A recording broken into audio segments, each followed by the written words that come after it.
ಎಲ್ಲರೂ ನಮಸ್ತೆ.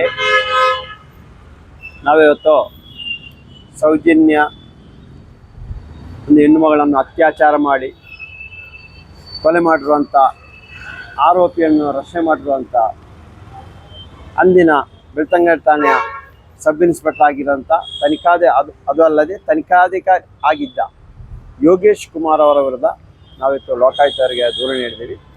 ತಮಗೆಲ್ಲ ಗೊತ್ತಿರ್ಬೋದು, ಯೋಗೇಶ್ ಕುಮಾರು 2012ರಲ್ಲಿ ಬೆಳ್ತಂಗಡಿ ಠಾಣೆಯಲ್ಲಿ ಕಾರ್ಯನಿರತರಾಗಿದ್ದರು.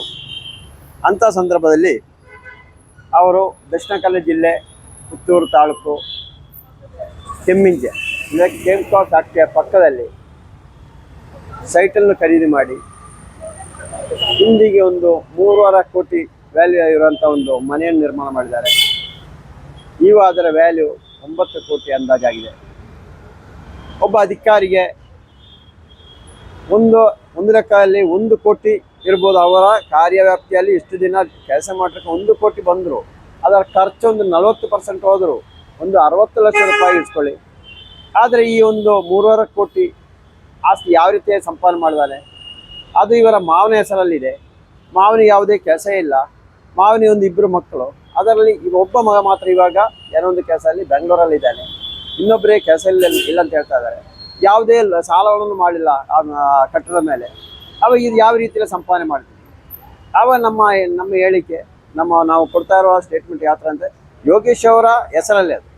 ಆದರೆ ಸರ್ಕಾರಿ ಅಧಿಕಾರಿ ಆಗಿರೋದ್ರಿಂದ ಅವರ ಹೆಸರಲ್ಲಿ ಯಾವುದನ್ನು ಖರೀದಿ ಮಾಡಲಿಕ್ಕೆ ಆಗಲ್ಲ.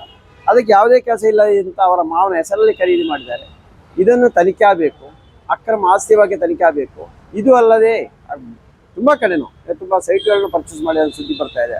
ಇದನ್ನೆಲ್ಲ ತನಿಖೆ ಮಾಡುವ ಉದ್ದೇಶದಿಂದಾಗಿ ಇವತ್ತು ನಾವು ಲೋಕಾಯುಕ್ತ ಇಲಾಖೆಗೆ ನಮ್ಮ ಸೌಜನ್ಯ ತಂಡದಿಂದಾಗಿ ನಾವೆಲ್ಲ ಸೇರಿ ದೂರು ದಾಖಲು ಮಾಡಿದ್ವಿ. ಮುಂದಿನ ದಿನಗಳಲ್ಲಿ ಯಾವುದೋ ಆದಾಯ ತೆರಿಗೆ ಇಲಾಖೆ ತನಿಖೆ ಮಾಡಬೇಕು, ಆ ತನಿಖೆಗೂ ನಾವು ದೂರು ಕೊಡೋ ಕೆಲಸವನ್ನು ಮಾಡ್ತಾ ಇದ್ದೀವಿ. ಪ್ರತಿಯೊಬ್ಬರಿಗೂ ಸೌಜನ್ಯ ಪ್ರಕರಣದಲ್ಲಿ ಯಾರ್ಯಾರು ಇದ್ದಾರೆ ಅಧಿಕಾರಿಯವರು ಎಷ್ಟೆಷ್ಟು ಕೋಟಿ ಸಂಪಾದನೆ ಮಾಡಿದ್ವಿ, ಒಂದೊಂದು ಮಾಹಿತಿಯನ್ನು ಜನರ ಮುಖಾಂತರವಾಗಿ, ಅಧಿಕಾರಿ ಮುಖಾಂತರವಾಗಿ ನಮ್ಮ ತಂಡಕ್ಕೆ ಬರ್ತಾ ಇದ್ದೀವಿ. ಇದರ ಮುಖಾಂತರವಾಗಿ ನಾವು ತನಿಖೆ ಪ್ರತಿಯೊಬ್ಬ ಅಧಿಕಾರಿ ಮೇಲೆ ನಾವು ದೂರು ದಾಖಲು ಮಾಡ್ತಾ ಇದ್ದೀವಿ. ಇದು ಅಲ್ಲದೆ ಈ ಯೋಗೇಶ್ ಅವರು 2012 ಜನವರಿ 22ರಂದು ನಮ್ಮ ಸಂಬಂಧಿಕರು ಒಬ್ಬನ ಸಂತೋಷ್ ಅವರನ್ನು ಚಾರ್ಮಾಡಿಯಲ್ಲಿ ಬಸ್ ಅಡಿಗೆ ದುಷ್ಕರ್ಮಿಗಳು ತಳ್ಳಿ ಹಾಕಿ ಮರ್ಡರ್ ಮಾಡಿದರು. ಅದನ್ನು ಅಪಘಾತ ಅಂತ ಮಾಡಿ ಅವರಿಂದಲೂ ಹಣ ಇಸ್ಕೊಂಡಿದ್ದಾರೆ.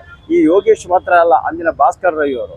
ಅದರ ಒಂದು ಪ್ರಕರಣವನ್ನು ನಾನು ಮುಂದುವರಿಸಿ ಇದೇ ಲೋಕಾಯುಕ್ತ ಇಲಾಖೆ ಬಂದು ಅಭಿಷೇಕ್ ಗೋಯಲು, ಭಾಸ್ಕರ್ ರೈ, ಅವತ್ತಿನ ಯೋಗೇಶ್ ಕುಮಾರು, ಬಾಬು ಇವರೆಲ್ಲರೂ ತಪ್ಪಿಸ್ತಂದು ಒಂದು ವರದಿ ಕೊಟ್ಟಿದ್ದಾರೆ. ಇದನ್ನು ಎತ್ತಿ ಹಾಕ್ತಾ ಇದ್ದೀವಿ. ಈ ಎಲ್ಲ ಕಾರಣದಿಂದ ಇವರು ಈ ಇಲಾಖೆಗೆ ಮಾಡ್ತಾ ಇರುವಂಥ ಒಂದು ದ್ರೋಹ ಅಂತ ಹೇಳ್ಬೋದು. ಕಾನೂನು ಚೌಕಟ್ಟಲ್ಲಿ ಕೆಲಸ ಮಾಡೋದನ್ನು ಬೇಕಾಗಿರುವಂಥ ಈ ಇಲಾಖೆ ಕೆಲವೊಂದು ಅಧಿಕಾರಿಗಳು ಉಳಿದ ಪೊಲೀಸ್ ಇಲಾಖೆ ಅಧಿಕಾರಿಯವರ ಹೆಸರು ಕೆಡಿಸೋ ಮಾಡ್ತಾ ಇದ್ದಾರೆ. ಅದರಿಂದ ಇಂಥ ಅಧಿಕಾರಿಗಳು ಇಂಥ ಹುದ್ದೆಯಲ್ಲಿ ಇರಬಾರ್ದು. ಈ ಉದ್ದೇಶದಿಂದಾಗಿ ಇದೊಂದು ತನಿಖೆ ಮಾಡಿ ಈ ಇಲಾಖೆಯನ್ನು ಸ್ವಚ್ಛಗೊಳಿಸೋ ಕೆಲಸವನ್ನು ಪ್ರತಿಯೊಬ್ಬರು ಮಾಡೋದು. ಅಂಥ ಕೆಲಸವನ್ನು ನಾವು ಸೌಜನ್ಯ ಕಡೆಯಿಂದ ಮಾಡ್ತಾ ಇದ್ದೀವಿ.